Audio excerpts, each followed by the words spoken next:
Death doesn't scare me. I've seen thousands of bodies, held human hearts in my hands, zipped up body bags around people who were alive and breathing hours before. After working in a morgue for enough years, death becomes clinical, mechanical. Just another biological process that stops working. What scares me is what happens after. The sounds, the movements, the things that bodies do when there's no medical explanation for them doing anything at all. And the one drawer, drawer 7, lower left, that opens by itself, every single night at exactly 3:17 a.m. My name is Kevin. I'm 41 years old, and I worked as an overnight morgue attendant at a county hospital for 8 years.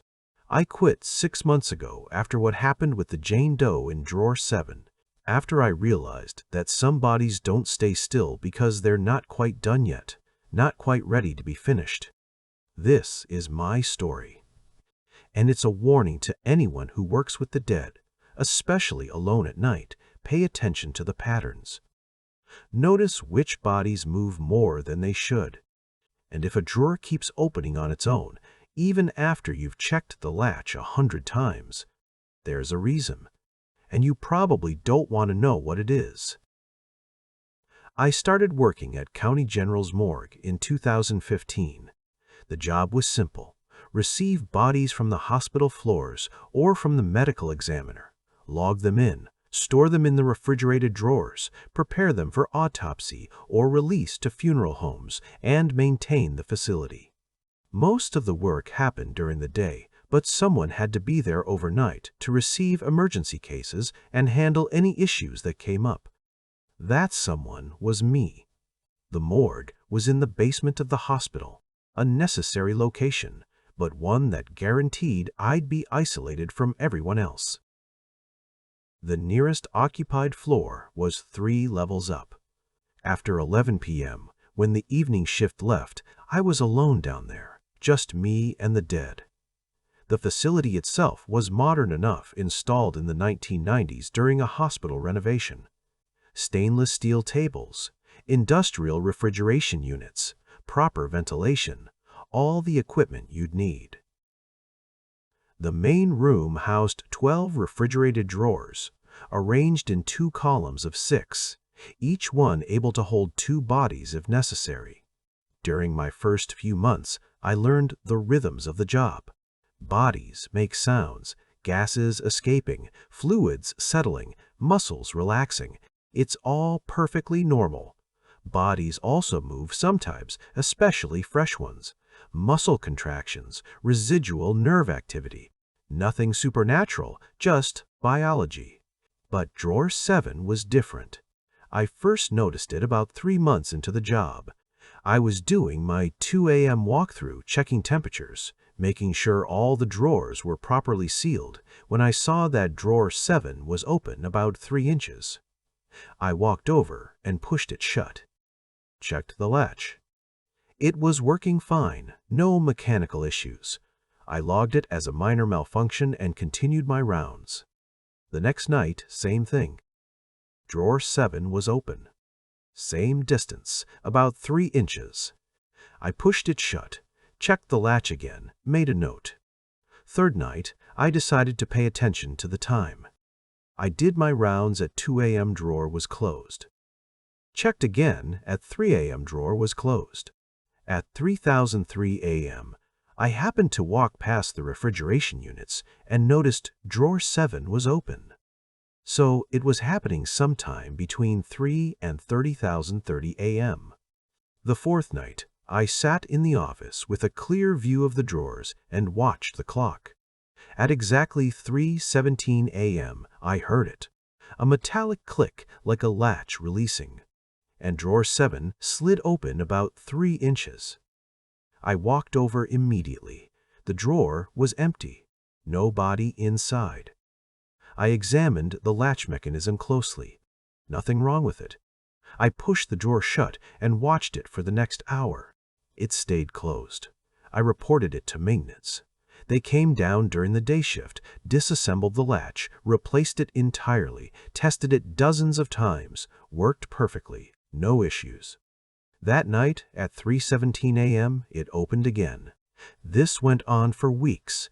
Every single night, that drawer would open at 3:17 a.m.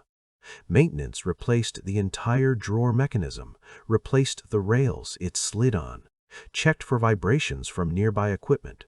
Nothing helped. "Maybe it's haunted," one of the day shift attendants joked when I mentioned it. I didn't think it was funny, but I also didn't believe in ghosts.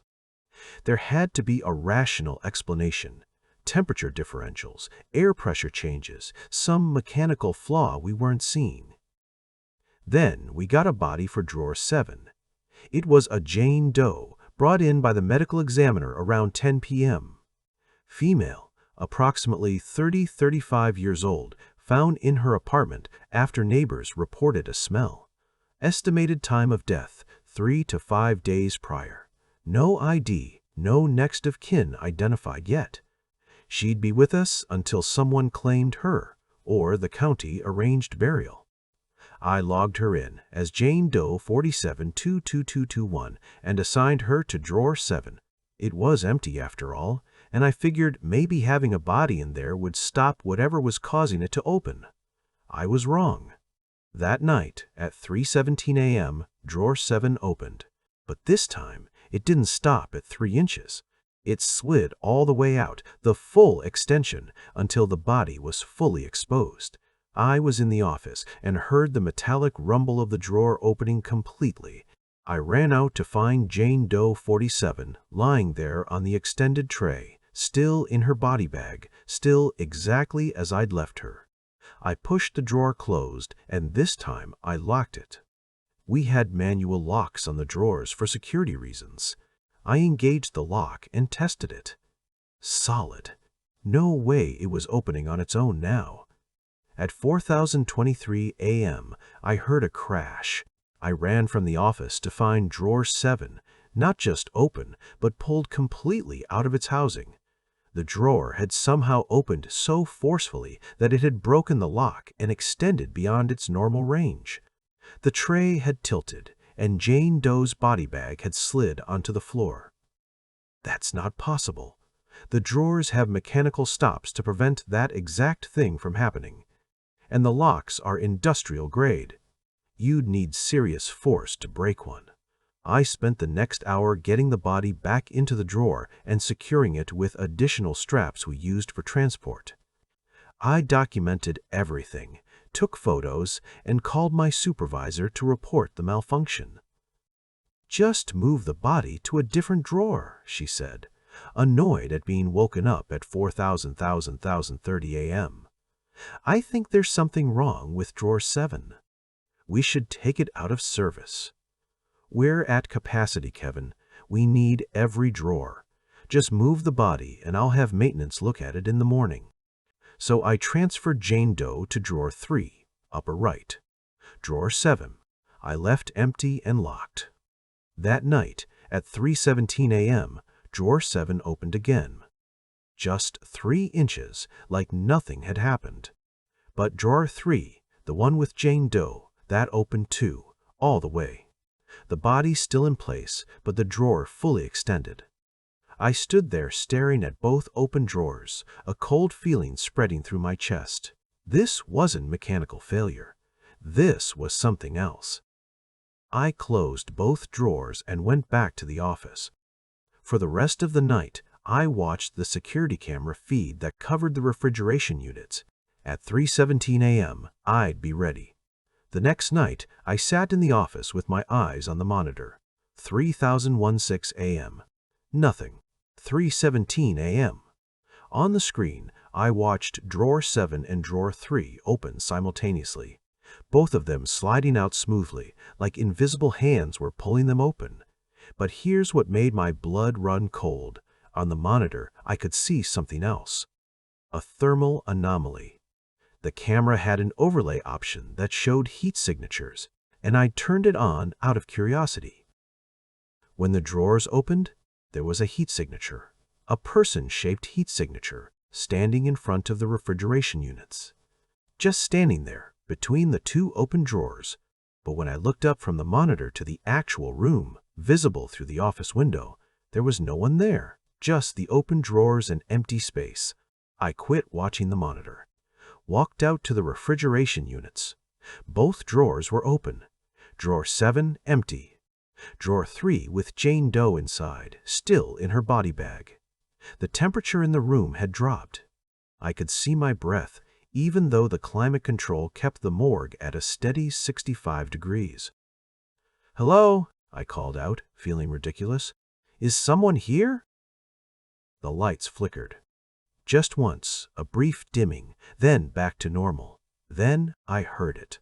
A sound coming from drawer 3, from inside the body bag. Knocking. 3 knocks. Pause. 3 knocks.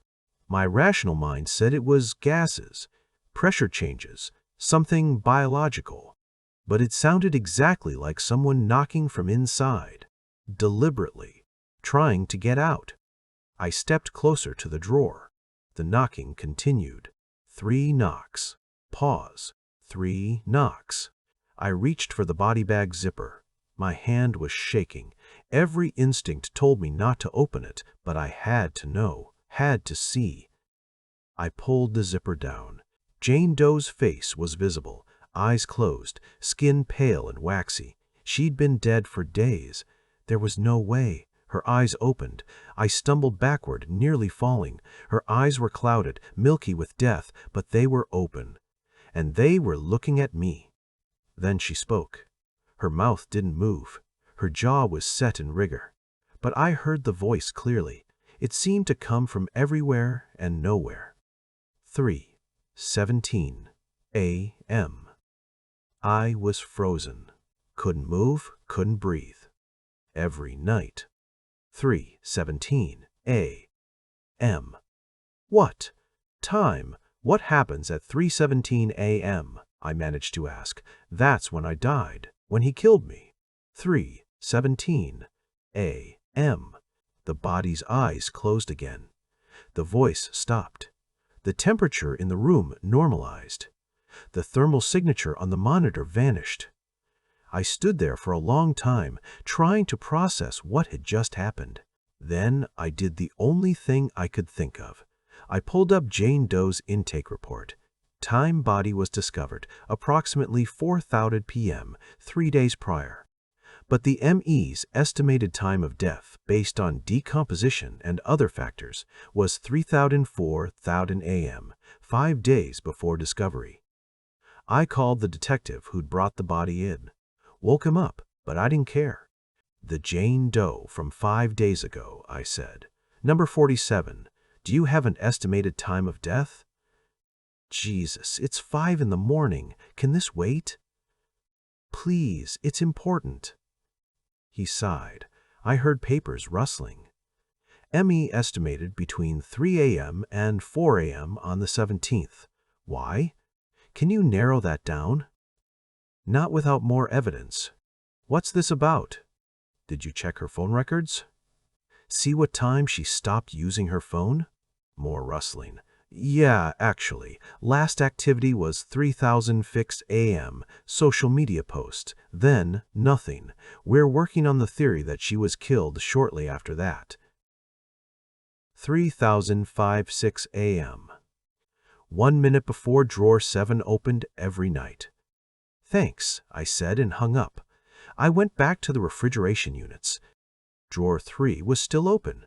Jane Doe still visible in the partially unzipped bag. I looked at her face, eyes closed again, completely still, showing no signs of the impossible thing that had just happened. "I'm sorry," I said quietly. "I'm sorry for what happened to you." I don't know why I said it. Maybe because she seemed to be trying to communicate. Maybe because I felt like she deserved to be acknowledged as a person, not just a case number. I zipped the bag closed, pushed the drawer in, and locked it. For the rest of the night, drawer 7 stayed closed. Drawer 3 stayed closed. No more incidents. The next day, I requested a meeting with my supervisor and told her everything. She listened with increasing skepticism. "Kevin, I think you need to take some time off." The night shift down here, alone with the bodies, it gets to people sometimes. There's no shame in needing a break. I'm telling you what happened. Check the security footage. You'll see the drawers opening. She did check. The footage showed the drawers opening, just like I said, but it also showed me walking up to them and opening them myself. The timestamp showed me opening drawer 7 at 3:17 a.m., opening drawer 3 at 3:17 a.m., but I hadn't touched them. I'd been in the office watching on the monitor. The camera is showing something different than what actually happened, I insisted. Or you're sleep-deprived and confused about what you did, she said gently. Take a week off. Get some rest. We'll talk about this when you come back. I didn't take a week off. I came back that night, determined to prove what was happening. I set up my phone to record, positioned it to show both me in the office and the refrigeration units in the background. At 3:17 a.m., I'd have proof. 3:16 a.m. came. I sat perfectly still in the office chair, hands visible on the desk, eyes on the refrigeration units. 3:17 a.m. Drawer 7 opened. 3 inches. I didn't move from the chair. On my phone, I'd have video proof that I was in the office when it happened. I went to check the recording after my shift. The video showed me getting up at 3:17, walking to drawer 7 and opening it. But I hadn't. I'd sat in the chair. I'd watched it open by itself. The video was lying. Or I was losing my mind. I didn't know which possibility scared me more. Over the next week, I did research. Found out that the hospital had been built on the site of an old apartment building that burned down in the 1960s. 7 people died in the fire. I couldn't find specific information about the fire, but the timing felt significant. 7 people. Drawer 7. Jane Doe remained in the morgue for 3 weeks while the police investigated her death. Every night during that time, at 3:17 a.m., drawer 3 would open, sometimes just a few inches, sometimes all the way, and sometimes I'd hear that knocking again. 3 knocks. Pause. 3 knocks. I started dreading that time. Would watch the clock, my anxiety building as 3005 approached. At 3:17, I'd hear the drawer open, and I'd have to decide whether to ignore it or go check. If I ignored it, the knocking would start. If I went to check, I'd see nothing unusual, just a drawer that had opened on its own and a body that was definitely dead. Except once, I saw her eyes open again, just for a moment, looking at me with those clouded, milky eyes, pleading for something I didn't understand. Finally, the police got a breakthrough. Identified Jane Doe through dental records. Her name was Rebecca Martinez. They arrested her boyfriend for the murder. He'd killed her during an argument, then left the body in the apartment for 3 days before fleeing the state. The trial was quick. He confessed. The prosecution had phone records showing the argument escalating until 3:16 a.m. Then, nothing. Witnesses who heard shouting, then silence. Forensic evidence that confirmed he'd strangled her at approximately 3:17 a.m. on the 17th. Rebecca's body was claimed by her family and released for burial. The night after she left the morgue, I waited for 3:17 a.m. with a mixture of hope and dread. Maybe she'd gone to rest. Maybe the drawer would stay closed now. 3:17 a.m. came. Drawer 7 opened. 3 inches, just like always. But drawer 3, Rebecca's drawer, stayed closed. She was gone. Whatever had been making her presence known, whatever echo of her death had been replaying every night at 3:17 a.m., had left with her body. But drawer 7 kept opening, every night. Without fail. I requested a transfer to day shift. Was denied. They were understaffed at night and couldn't spare me. I requested a different assignment. Also denied. So I kept working. Kept watching drawer 7 open every night at 3:17 a.m. Kept wondering what it was marking. what death it was commemorating. Then, 2 months after Rebecca left, we got another Jane Doe. Female, mid-20s, found in an alley. Time of death estimated at 17 a.m. The intake coordinator assigned her to drawer 7. "No," I said immediately. "Put her anywhere else. Drawer 7 is empty. Why wouldn't we use it?" "Just trust me. Use a different drawer." But she didn't listen. Jane Doe 2323232 went into drawer 7. That night at 3:17 a.m., drawer 7 didn't just open, it slammed open. The drawer shot out of its housing with enough force to dent the metal frame. The body inside this new Jane Doe slid onto the floor in her body bag, and the lights went out. All of them. The morgue plunged into complete darkness. I grabbed my phone and turned on the flashlight. In the beam, I saw her. Jane Doe standing next to the overturned drawer, not in the body bag, standing, looking at me with eyes that shouldn't be able to see. "Help me," she said. Her mouth didn't move, but I heard the words. "He's still out there. He's going to do it again." Who killed you?" "I don't know his name. I don't know who he is. But he's going to kill again. At 3:17, he always does it at 3:17. The lights came back on. The body was back in the bag, on the floor where it had fallen. No signs of movement. No standing figure. Just a dead woman in a body bag. I called the detective handling her case the next morning. Told him. Well, I told him I had a hunch that he should look for connections between unsolved murders of women, specifically ones where time of death was around 3:17 a.m. He thought I was crazy, but agreed to look into it. 3 weeks later, he called me back. They'd found a pattern. 5 unsolved murders of women over the past 7 years, all killed by strangulation, all with estimated times of death within a few minutes of 3:17 a.m., all in the same general area of the city. The investigation is still ongoing. They're looking for a serial killer who operates on a schedule, who kills at a specific time, who's been active for years without being caught. And I quit the morgue. Gave my notice the day after that call, because I'd figured something out. Drawer 7 wasn't haunted by one ghost. It was haunted by all of them. Every woman that killer had murdered. All of them dying at 3:17 a.m. All of them trying to warn us. Trying to help us catch him. The drawer opened at 3:17 because that's when they died.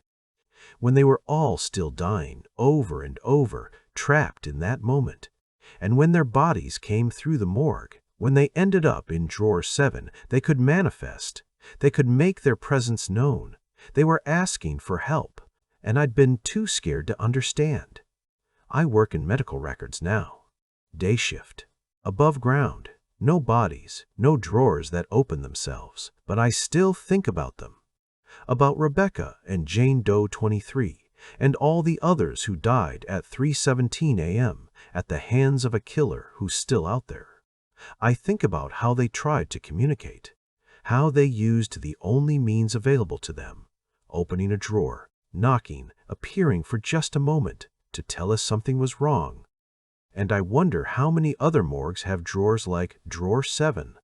How many morgue attendants are experiencing the same things I did and dismissing them as mechanical failures or imagination or stress? How many ghosts are trying to tell us something and we're not listening? This is a warning to anyone who works with the dead. Pay attention to the patterns. If the same drawer keeps opening at the same time every night, ask yourself why. Check the records, see if there's a connection. Because sometimes the dead aren't just being restless. Sometimes they're trying to help us catch their killer. And sometimes, if we're brave enough to listen, we can hear them. Drawer 7 is still at County General. Still opens every night at 3:17 a.m. The new night attendant has reported it as a mechanical issue, just like I did. I hope they figure it out faster than I did. I hope they listen. Because somewhere out there, there's a killer who strikes at 3:17 a.m. Who's killed at least 5 women we know about, who might kill again. And the only witnesses are in the morgue, waiting for someone to understand what they're trying to say.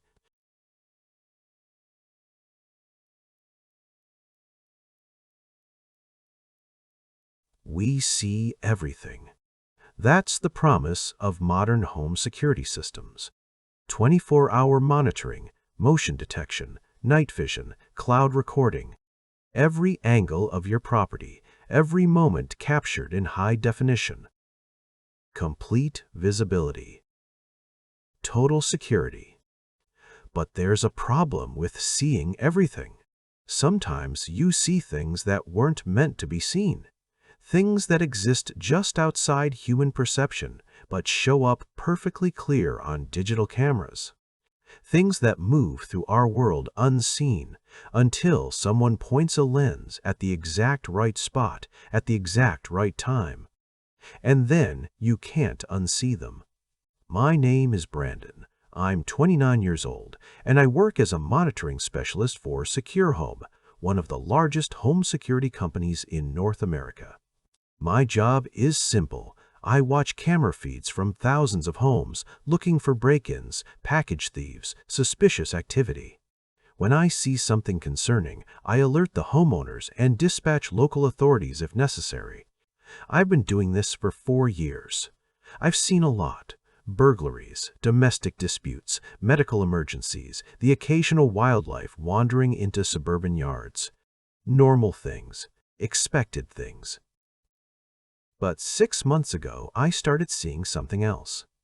Something that appears on cameras across the country in completely unrelated homes, always between 3 and 4 a.m. Something that shouldn't exist but shows up in crystal clear 4K resolution. And the worst part? I'm not the only one seeing it. Every monitoring specialist at our company has encountered it, but we don't talk about it. Because talking about it means admitting it's real, means filing reports that our supervisors will delete, means risking our jobs by claiming we're seeing impossible things. But I'm done staying quiet. Because last night it appeared in my own home, on my own cameras. And now I understand what it wants. Secure Home operates a 24/7 monitoring center in Phoenix, Arizona. The facility employs about 200 people across 3 shifts, each of us responsible for monitoring hundreds of properties. We sit in cubicles with multiple screens, watching live feeds and responding to alerts. The system is mostly automated. AI algorithms detect motion, flag unusual activity, and queue up videos for human review. We watch the flagged clips, determine if they're legitimate concerns, and take appropriate action. Most alerts are false positives. A cat triggering a motion sensor, shadows from car headlights, that sort of thing. But about once a week, usually on the night shift, the system flags something different, something the AI can't categorize, something that doesn't fit any normal pattern. We call them anomalies. My first anomaly came about 6 months into the job. It was 3:17 a.m., and the system flagged motion from a camera in someone's backyard in Columbus, Ohio. The feed showed a typical suburban yard grass, a fence, a patio with outdoor furniture. The motion alert highlighted an area near the back fence. I watched the clip. At first, I didn't see anything unusual. Then, I noticed it. A shadow that didn't match any object in the yard. It moved across the grass, not like a shadow cast by something walking, but like the shadow itself was moving independently. I rewound and watched again. The shadow appeared at the edge of the frame, elongated and humanoid, but wrong. The proportions distorted, the movements too fluid. It glided across the yard, passed directly in front of the camera, and disappeared at the opposite edge of the frame. The timestamp showed it took exactly 17 seconds. I checked the other cameras on the property front door, driveway, side yard. None of them showed anything. Just the backyard camera had captured it. I flagged it as a technical glitch, probably lens flare or a software artifact, and moved on. But it bothered me. The shadow had moved deliberately, with purpose, and there was something about its shape that felt intentionally human but fundamentally wrong. 2 weeks later, I saw it again. Different house, different state. This time a doorbell camera in Portland, Oregon. Same time frame, 3000 and 4000 a.m. Same shadow, moving across the front porch, passing directly in front of the camera, disappearing after exactly 17 seconds. I started paying attention. Over the next month, I saw it 6 more times. Always between 3 and 4 a.m., always lasting exactly 17 seconds. Always a shadow that moved independently, without any visible object casting it. Different houses, different cities, different camera angles and lighting conditions, but always the same shadow. I mentioned it to my supervisor during our weekly check-in. I've been seeing this recurring anomaly. A shadow that appears on cameras, moves across the frame, and disappears. Always at night, always for about 17 seconds. She looked at me with an expression I couldn't quite read. How many times have you seen it? 8 times. Different properties, but the same pattern. And you've been flagging these as technical glitches? Yes, that's what they look like, but then keep doing that. Flag them as glitches and move on. But if it's happening across multiple properties, shouldn't we investigate? Maybe there's a camera firmware issue or... Brandon. She cut me off. Flag them as glitches and move on. Don't mention this to other employees. Don't file detailed reports. Just mark them as technical issues and forget about them. The way she said it made something click. She'd seen them too. She knew what I was talking about, and she was telling me to pretend they didn't exist. I didn't listen. I started keeping my own records.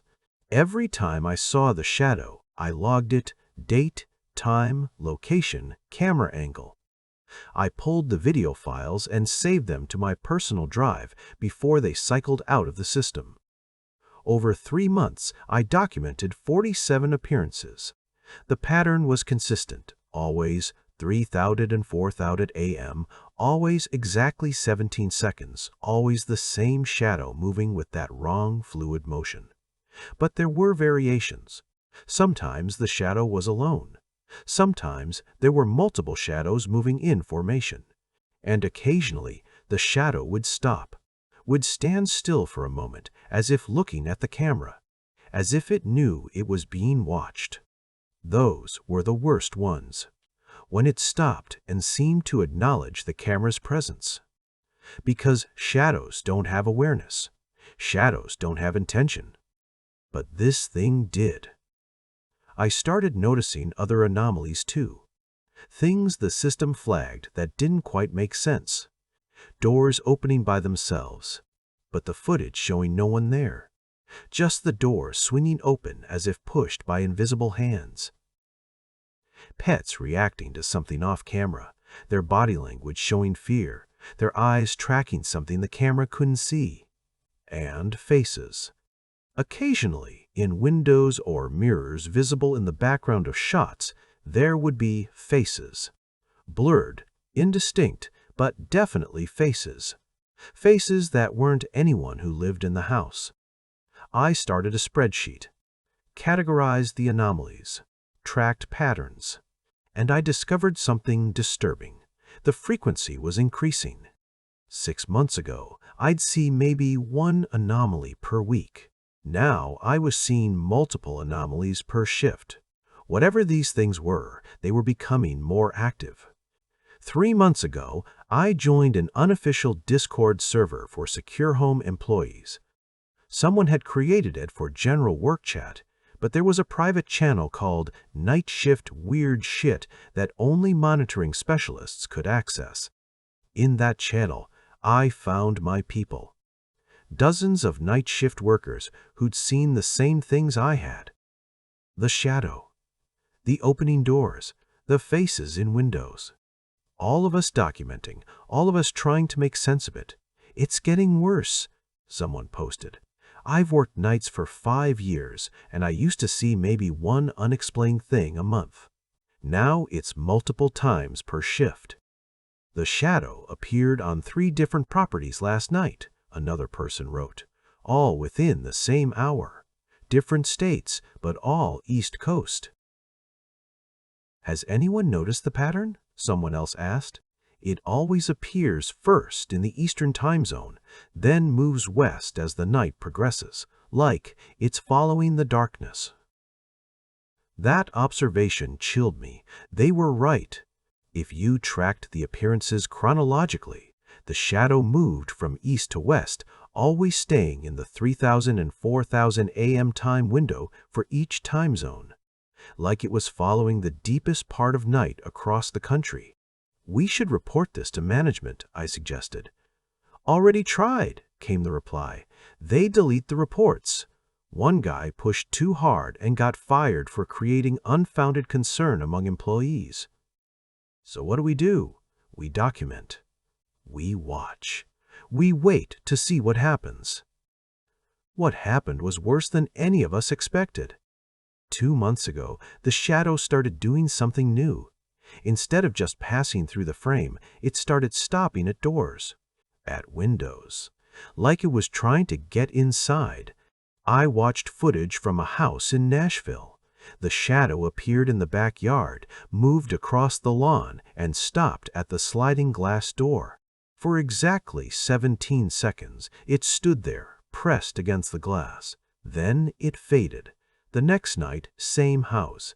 The shadow appeared again, stood at the door again. But this time, when it faded, the door was unlocked. The homeowner found it open the next morning and called us, thinking someone had broken in. But no one had. The cameras showed no person, just the shadow, and then an unlocked door. This started happening more frequently. Shadows at doors and windows, and afterward, those doors and windows would be unlocked, sometimes open. The Discord channel lit up with reports. Everyone was seeing it. Hundreds of houses, all with the same pattern. Shadow appears, stands at entry point, disappears. Entry point becomes unlocked. It's testing, someone posted, seeing if it can interact with physical objects. And it's getting better at it, another person added. 6 weeks ago, the doors stayed locked. Now they're opening. What happens when it figures out how to fully manifest? I asked. No one had an answer. Last week, something changed. A house in Boulder, Colorado. The shadow appeared at the back door at 30:23 a.m. Stood there for 17 seconds. Disappeared. At 30:41 a.m., the motion sensor inside the house triggered. The indoor camera showed the living room, empty. But you could see the floor lamp swaying, like someone had brushed against it. At 30:52 a.m., the bedroom door opened. The camera in the hallway caught it clearly, the door swinging open slowly, no one visible touching it. At 4007 a.m., the homeowner, a woman in her 30s, living alone, woke up. The bedroom camera showed her sitting up in bed, looking toward the door with an expression of absolute terror. She grabbed her phone and called 911. I was monitoring her feed and could hear her side of the conversation. "There's someone in my house. I can hear them walking in the hallway. Please send someone." I checked all the cameras. No one visible anywhere in the house. Just her, in the bedroom, clearly hearing something. "Ma'am, our cameras aren't showing any intruder," the 911 operator said. "Are you sure you heard something? I can hear them right now. They're outside my door. They're—" The bedroom door opened, wide. On the camera, there was no one there. But the woman saw something. She screamed. Then every camera in the house went black. Just dead. All at the same moment. Police arrived 7 minutes later. Found the woman catatonic, non-responsive, just sitting in her bed staring at the door. No signs of forced entry. No evidence of any intruder. The cameras had malfunctioned. That was the official explanation. But I'd watched it happen.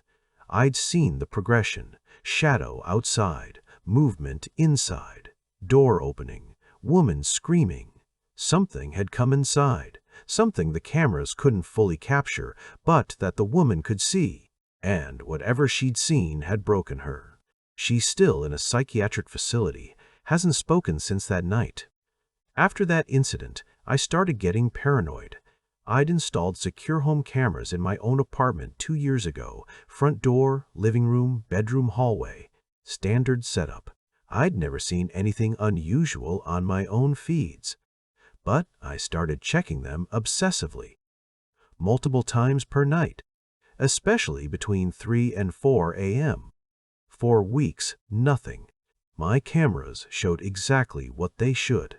My empty apartment, shadows from streetlights, the occasional car headlight passing by.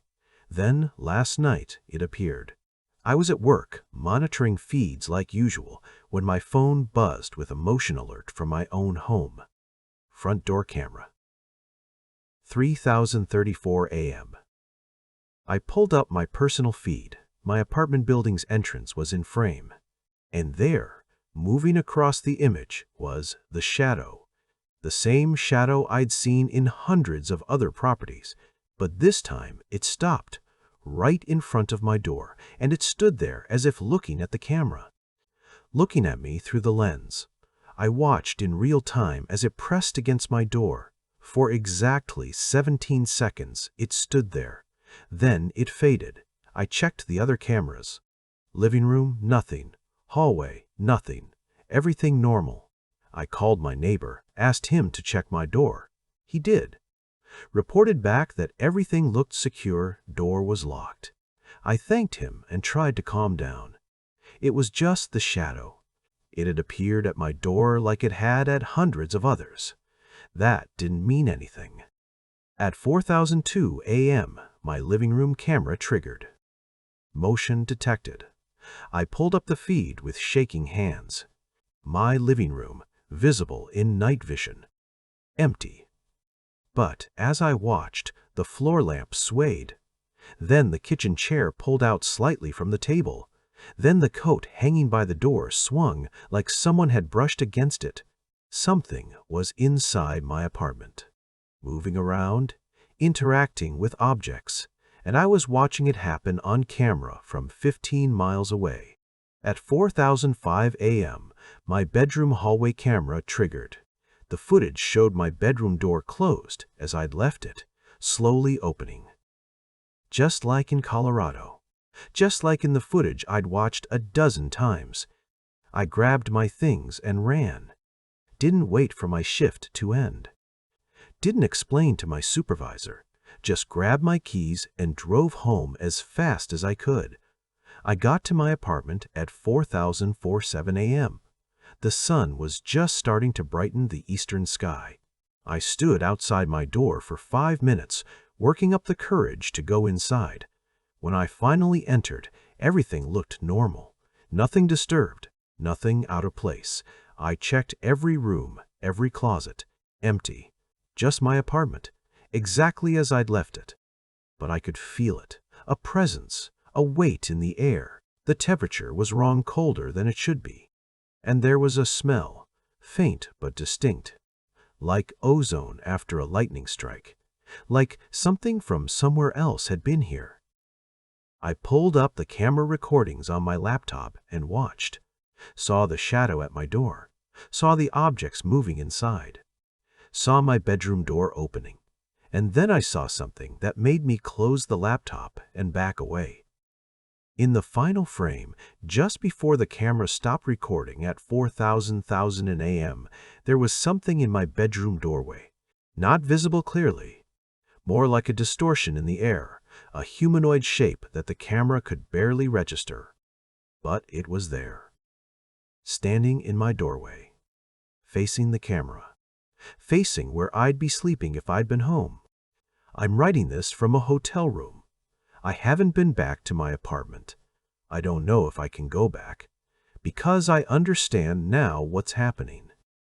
The shadow, whatever it is, has been appearing on cameras for months, maybe years. Testing, learning, figuring out how to interact with our physical world. And it's been using our security cameras to scout, to find locations, to identify targets. We installed cameras to feel safe, to monitor our homes, to see any threats coming. But we gave something else the ability to see us, to watch us, to learn our patterns and find us when we're most vulnerable. The cameras were supposed to protect us. Instead, they're helping something map our world, something that exists just outside our normal perception but shows up perfectly clear in digital imaging. And now it's figured out how to cross over, how to manifest physically, how to come inside. I've been going through the Discord channel, reading reports from other monitoring specialists. Over the past month, there have been 6 incidents like the one in Colorado. 6 homeowners who experienced something coming into their houses after the shadow appeared. All 6 are now in psychiatric care, unable or unwilling to describe what they saw, and the frequency is still increasing. Last night alone, the shadow appeared on 107 different properties nationwide.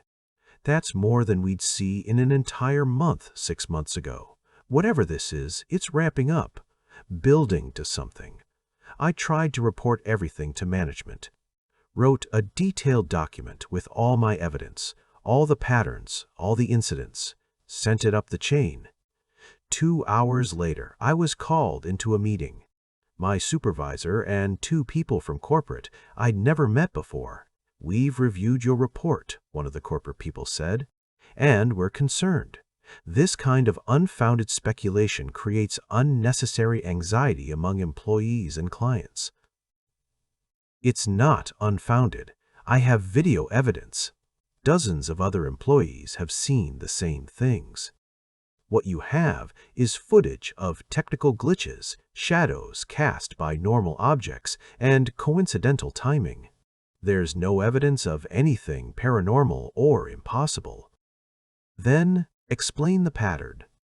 Explain why it appears in the same time window, always for 17 seconds, across completely unrelated properties. Technology has quirks. Patterns emerge in complex systems. That doesn't mean something supernatural is happening. They put me on administrative leave. Said I needed time to address work-related stress. Suggested I speak with their counseling service. I'm not going back. I already submitted my resignation. But I'm putting this out there as a warning. If you have security cameras in your home, especially cameras with night vision or motion detection, watch your footage carefully. Pay attention to the time between 3 and 4 a.m. Look for shadows that move wrong, for doors that open by themselves, for objects that shift when no one's there. And if you see the shadow, that humanoid shape that glides across the frame for exactly 17 seconds, don't ignore it. Because it's scouting, it's learning, and once it decides it wants to come inside, your locked doors won't stop it. The cameras see everything. That's what we promised. That's what we delivered. We just didn't realize that being seen goes both ways. That putting cameras everywhere means something else can look back, can use those lenses to peer into our world, can use that technology to map out where we sleep, where we're vulnerable, where we're alone. We thought we were the ones watching. But something has been watching us, learning from us, waiting for the right moment to cross over. And that moment is coming soon. I can feel it. The incidents are accelerating. The manifestations are getting stronger. Soon, the shadow won't just stand at doors. It will walk through them, will move freely in our world. Will be able to do whatever it wants to, whoever it chooses. and we won't be able to see it coming. Because by the time it appears on your camera, it's already too late. It's already chosen you. I'm getting rid of all my cameras, disconnecting my security system, going back to simple locks and hoping that's enough, because I'd rather not see what's coming than watch it approach on a screen and be powerless to stop it. The shadow is real. It's appearing in homes across the country every single night, and it's getting stronger. Soon, it won't need cameras to find us. Soon, it will be able to see us directly, to come for us whenever it wants. But for now, it still needs the cameras, still needs our technology to bridge the gap between its world and ours. So do yourself a favor. Cover your cameras at night. Unplug them. Or at the very least, don't watch the footage from 3:04 a.m. Because if you see it, if you watch the shadow move across your living room, stand at your bedroom door, press its hand against your window, you can't unsee it, can't unknow it. And once it knows you've seen it, once it knows you're aware, it might decide to pay you a visit, just like it did to me. I don't know if I'm safe at this hotel. I don't know if there's anywhere safe once it's marked you. But I know I can't go home, can't face whatever might be waiting in that apartment. The shadow is still out there, still appearing on cameras, still learning, still preparing. And when it's ready, when it figures out how to fully manifest in our world, all those security cameras we installed to keep us safe will become invitations. Doorways. Ways for something impossible to find its way into our homes. We should have been more careful what we wished for, should have thought twice before installing eyes that can see in the dark. Because darkness is where some things prefer to stay hidden, until they're ready to step into the light.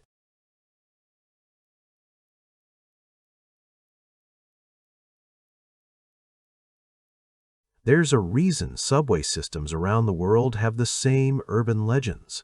The ghost stations, the phantom passengers, the trains that arrive empty at rush hour, the faces in the tunnel darkness. Every city with an underground rail system has these stories. We tell ourselves they're just folklore, that the underground breeds superstition because it's dark and old and full of echoes, that lonely workers on night shifts let their imaginations run wild. But some of us know the truth. Some of us have worked the Red Line long enough to understand that certain stations aren't meant for the living, that some passengers board trains they can never leave, and that the tunnels beneath our cities connect to places that aren't on any map. My name is James. I'm 43 years old, and I've been operating subway trains for 19 years. For the past 7 years, I've worked the overnight shift on the Red Line, the oldest line in our system, built in 1904, running through tunnels that have seen more death than any other part of the underground. I've seen things down there, things that made experienced operators quit without explanation, things that made me question whether the trains I'm driving are transporting people between stations or between worlds. This is my story, and it's a warning to anyone who rides the subway late at night, especially on old lines, especially after the last official train. Pay attention to who gets on with you. Notice if anyone never gets off. And if you see a station that's not on the map, do not, under any circumstances, get off the train, because some stations are exits, and some are entrances, and you need to know the difference. The Red Line runs north-south through the heart of the city, connecting 28 stations across 16 miles of underground tunnel. It's the oldest, deepest, and busiest line in our system. During the day, trains run every 3 to 5 minutes. At night, after midnight, it's every 15 to 20 minutes. And after 2 a.m., it's just the maintenance trains and the occasional late-night service run. I work the 11 p.m. to 7 a.m. shift, doing the final passenger runs and then the maintenance runs when the stations are closed. It's lonely work, Just me in the operator's cab, the darkness of the tunnels, the occasional late-night rider heading home from a bar or night shift. Most nights are routine. But some nights, especially when the system is nearly empty and the boundary between the living city and whatever exists in the deep tunnels grows thin, strange things happen.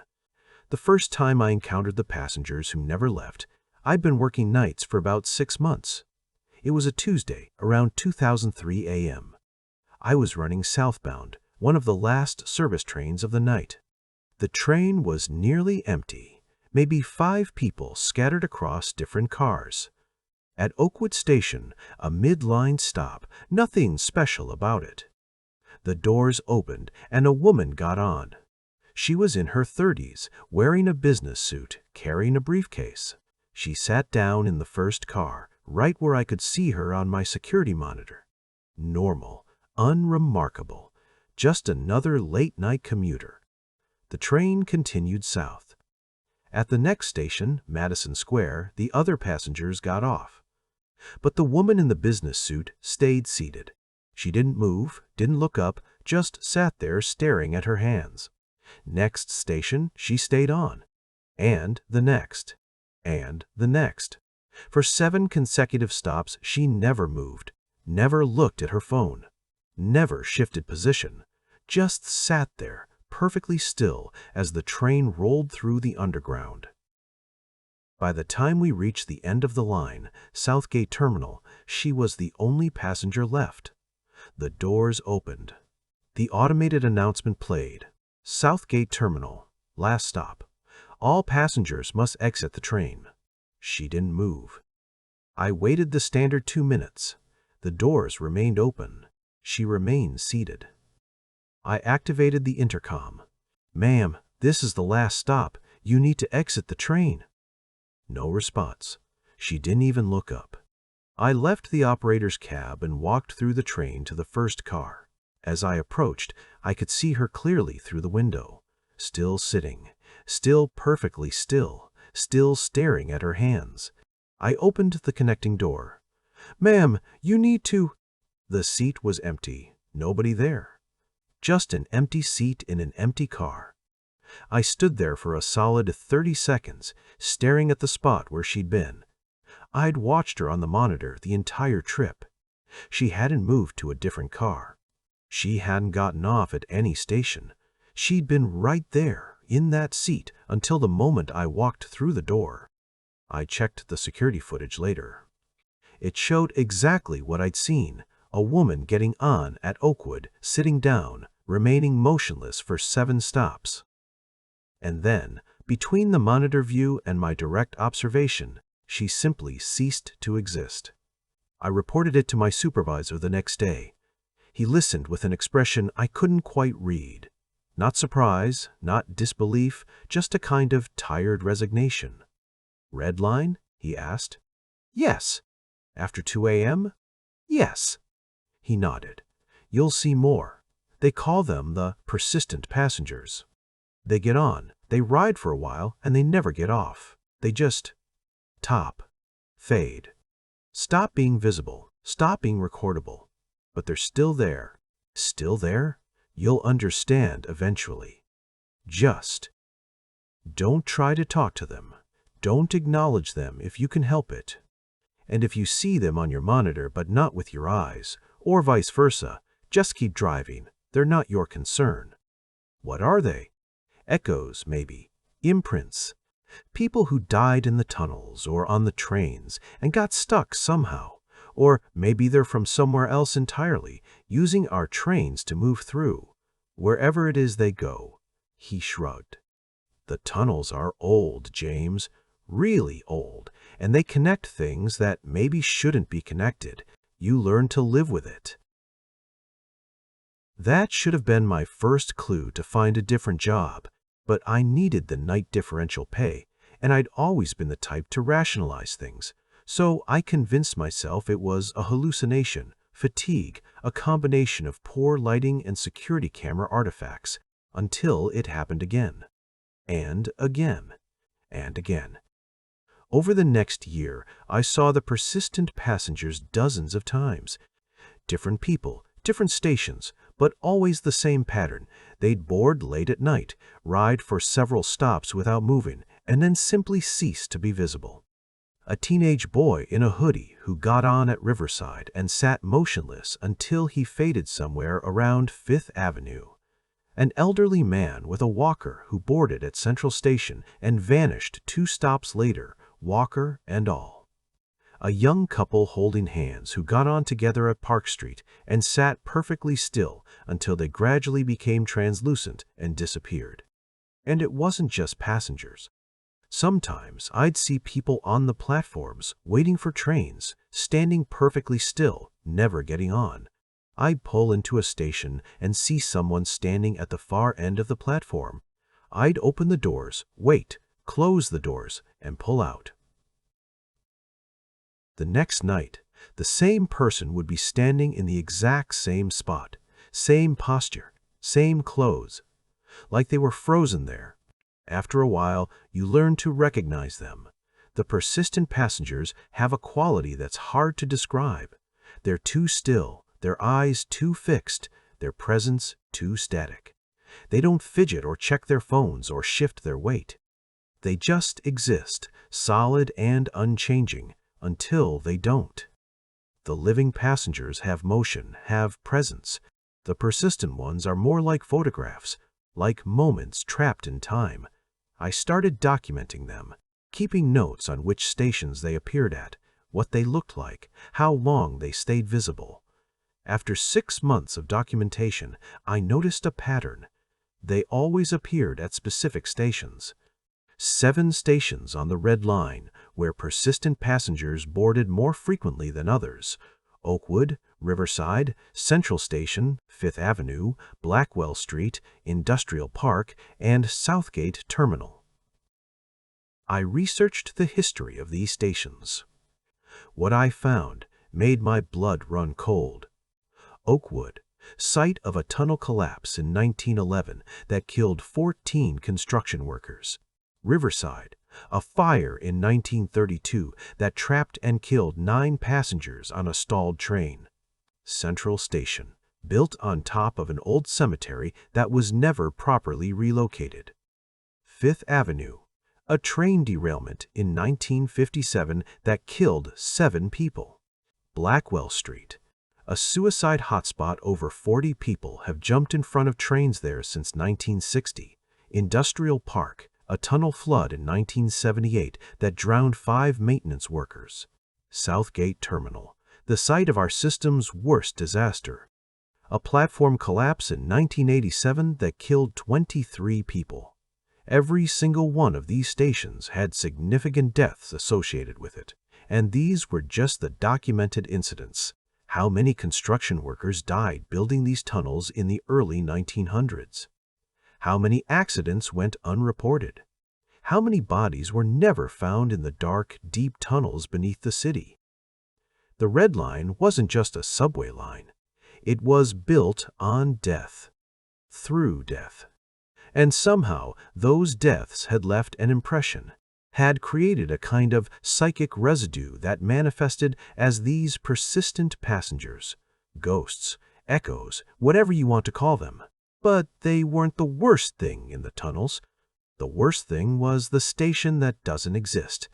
I first saw it about 3 years into working nights. I was running a southbound train around 30:45 a.m. past the last official service time, just doing a maintenance check of the line. The train was completely empty.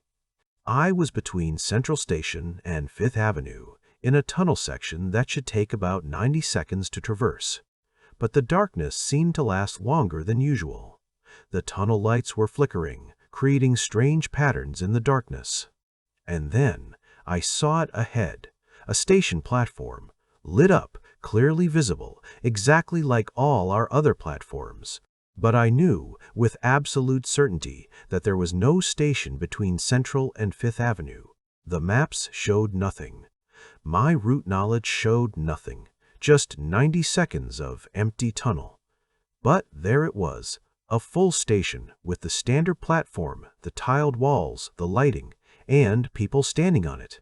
A lot of people, maybe 30 or 40, all standing perfectly still, all facing the tracks, all waiting for the train. I checked my speed. I was going normal operating speed, about 40 mph. The station was approaching fast. In about 10 seconds, I'd reach it. My hand moved toward the brake. Standard procedure would be to stop at a platform, even an unexpected one. But something screamed at me not to stop, not to slow down, not to let those people board my train. I held speed. The station flashed past. In the brief moment I could see the people on the platform, I noticed something wrong with them. They were all wearing clothes from different eras. 1920s, 1950s, 1970s, modern day, all mixed together. And their faces, pale, too pale, with eyes that were just dark hollows. As the station disappeared behind me, I felt the train shudder, like something was trying to hold it back, like those people on the platform were trying to pull the train to a stop. But we pushed through and emerged into the normal tunnel leading to Fifth Avenue. I reported it immediately. My supervisor listened, asked me to mark the exact location, and then said something that chilled me. "You did the right thing. Never stop at that station, no matter what." What is it? We don't know. It's been appearing since the 1960s. Different operators see it at different times, always in that same tunnel section, always late at night, always full of people who want to board. What would happen if I stopped? We don't know. 3 operators stopped over the years. 2 of them were found days later, wandering the tunnels, unable to explain where they'd been. No memory of what happened after they opened the doors. 1 was never found at all. The train was discovered empty at Southgate Terminal, doors open, operator gone. So what is that place? The best theory we have? It's a station from somewhere else, some parallel version of our system. Or maybe it's a kind of pawn, collection point. For the dead who got lost in the tunnels. They wait there, trying to catch any train that passes, trying to hitch a ride back to the world of the living. And if they board? We don't know. But every train that's let those passengers board has had problems afterward. Electrical failures, brake malfunctions, operators reporting feeling watched, feeling cold spots, hearing whispers over the intercom when no one's transmitting.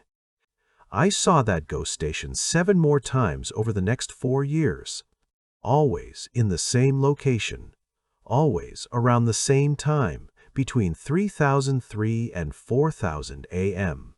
Always full of those pale figures, standing perfectly still, waiting for a train to stop. I never stopped, never slowed down. Just held speed and pushed through, feeling that resistance, that pull, as the ghost station tried to anchor my train to its platform. But last week, something changed. Something that made me realize I can't do this job anymore. It was a Friday night, 3052 a.m. I was running southbound, completely empty train, approaching the tunnel section between Central and Fifth Avenue. I was prepared for the ghost station. I'd learned to anticipate it, to steel myself for the sight of those waiting figures. But this time, the station was empty. No people on the platform. Just an empty, lit station in the middle of a tunnel that shouldn't have a station at all. And my train started slowing down. Not because I was braking. I wasn't touching the controls. The train was slowing on its own, pulling toward that empty platform like it was being drawn by a magnet. I slammed the throttle forward, trying to accelerate. Nothing. The train continued to slow. I could feel the brakes engaging, even though my foot wasn't near the brake pedal. The train came to a complete stop at the ghost station. The doors opened. I sat frozen in the operator's cab, staring at the empty platform through my window. The station was silent. Dead. The fluorescent lights flickered overhead, casting strange shadows on the tiled walls. Then I heard footsteps. On the platform, getting closer to the train. I looked at my security monitors. They showed an empty platform, nothing there. But I could hear the footsteps clearly, getting closer and closer to the first car. And then I saw them. Not on the monitors, with my own eyes, through the window. People boarding my train, dozens of them. The same pale figures I'd seen waiting on the platform all those times before. They were getting on, moving through the cars, taking seats. But the monitors showed empty cars. The weight sensors showed no additional passengers. The train systems registered 0 occupancy. I knew I had to close the doors and get out of there. But my hand wouldn't move. I sat paralyzed, watching more and more of these things board my train. Watching them sit in seats, stand holding the rails, fill the cars with their presence. And then one of them looked directly at me. Made eye contact through the window between the passenger car and the operator's cab. It smiled, its mouth opened too wide, showing too many teeth that were all wrong. Too sharp, too many, arranged in spirals that went back into its throat. That broke my paralysis. I slammed the door control, closing the train doors. Hit the emergency override on the brakes. Gunned the throttle. The train lurched forward, and for about 10 seconds, as we accelerated out of that station, I could hear them, all of them, making sounds that weren't quite human high-pitched keening, mixed with low groaning, like nothing that should come from a human throat. Then we burst out of the ghost station's influence and into the normal tunnel leading to Fifth Avenue. The sounds stopped. I checked the security monitors. All cars showed empty.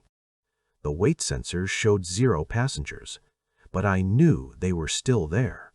I could feel them, could sense their presence filling my train. They'd finally boarded.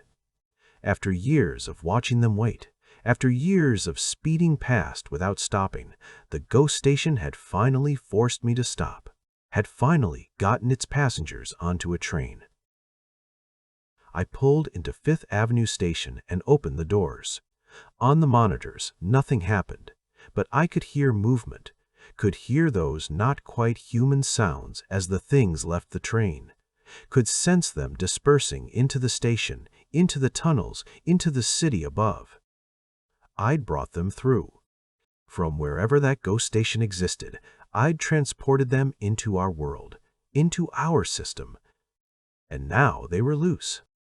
I called in sick for the rest of the week, told my supervisor I needed time off, didn't explain why. When I came back for my next shift, I put in my notice. 2 weeks and I'm done. The company didn't seem surprised. The night shift supervisor, who'd worked there for 30 years, just nodded when I told him I was quitting. "The red line?" he asked, even though he knew the answer. "Yes." "The ghost station?" "It made me stop, made me open the doors." He went pale. "How many boarded?" "I don't know. Dozens, maybe more." He was quiet for a long time. "Then, they're going to shut down the red line for maintenance next month, probably for a few weeks. That's what they do when too many of them get through. They have to clear the tunnels, reset something. I don't know exactly what, but it's happened before." "How many times?" "This will be the 4th time since I've been here. Every 10 years or so, the ghost station gets too active. Too many operators get forced to stop. Too many of those things get through. And then they have to shut it all down and clean it out somehow. Does it work? For a while, but they always come back. The red line is too old, runs too deep, passes through too many places where people died. It's always going to be a thin place, always going to attract them. I finish my 2 weeks on Tuesday. I've already got a job lined up doing data entry, boring office work, daylight hours, nothing underground. I'll make less money, but I'll sleep better. Because I know what's down there now. I know what rides our trains when we're not looking. I know what waits in stations that shouldn't exist. And I know that some of those things are now loose in our system, in our city, brought through by my train. This is a warning to anyone who rides the subway late at night, especially on old lines like our Red Line. Pay attention to who's on the train with you. If you see someone sitting perfectly still, never moving, never blinking, never looking at their phone, they might not be alive. They might be one of the persistent passengers, an echo of someone who died down there and never left. And if the train stops at a station that doesn't look quite right, if the people on the platform are too still, too pale, too wrong, do not get off. Do not let anyone from that platform board. Because that's not a station in our world. It's a station from somewhere else, and the things waiting there are trying to find their way into our reality. The tunnels beneath our cities are older and stranger than we admit. They pass through places where the boundary between life and death grows thin, where terrible things happened in the darkness and left their marks. And sometimes those marks move. They wait on ghost platforms for trains that rarely stop. They board when they can and ride through the underground looking for a way out, looking for a way back to the surface world. I brought some of them through. I don't know how many. I don't know where they went. But they're up there now, somewhere in the city, no longer confined to the deep tunnels. And I have to live with that. If you work underground, if you operate trains or maintain stations or clean platforms, you'll see them eventually. The persistent passengers, the ghost station, the things that shouldn't exist but do. When you see them, do what I should have done years ago. Quit. Find different work. Get out before the ghost station forces your train to stop. Before you become the one who lets them through. Because once you've seen them, once you've acknowledged their existence, they know you can see them. And they'll start showing up more often, testing you, waiting for the moment when you slip up, when you stop at the wrong station, when you open the doors. I'm getting out, but I'm probably not getting away. Because now I know they're real, and they know I can see them. And late at night, when I'm lying in bed trying to sleep, I hear sounds from the subway grate outside my apartment. Footsteps, many footsteps, coming up from below, coming to find the operator who finally let them through. I'm moving soon, out of the city, away from any subway system. As far from underground tunnels as I can get, but I don't know if that will be far enough. Because the Red Line isn't just a place, it's a connection, a doorway. And once you've been part of opening that door, once you've let things through from the other side, you're linked to it. To them. The passengers who never left are out there now, in our world, in our city, walking among us. And no one knows except me and a few other night shift operators who've seen what I've seen. The Red Line will close for maintenance next month. They'll try to clear the tunnels. Try to send the persistent passengers back to wherever they came from. Try to seal the ghost station so it can't force trains to stop anymore. But it won't work. Not permanently. Because you can't undo 100 years of death. You can't seal doors that have been open since the tunnels were first dug. The Red Line will reopen. The persistent passengers will return. And eventually, another operator will be forced to stop at the ghost station. Will be forced to open the doors. Will be forced to let more of them through. It's inevitable. It's the price we pay for building our cities on top of the dead. For digging tunnels through places we don't understand. For connecting our world to places that shouldn't be connected. The subway runs on time. The trains go where they're supposed to go, and most passengers never notice anything wrong. But some of those passengers aren't passengers at all. They're echoes, imprints, ghosts, Things from the ghost station that manage to board a train and make it to the surface. And they're riding with you, right now, on every train, in every city with an underground system. They're the people who sit too still, who never blink, who get on and never get off. The passengers who never left. They're still riding, still waiting, still trying to find their way back to whatever they lost when they died in the darkness beneath our cities. And sometimes, when conditions are right, they succeed. I know because I'm the one who let them through. And now, they're up here with us, forever.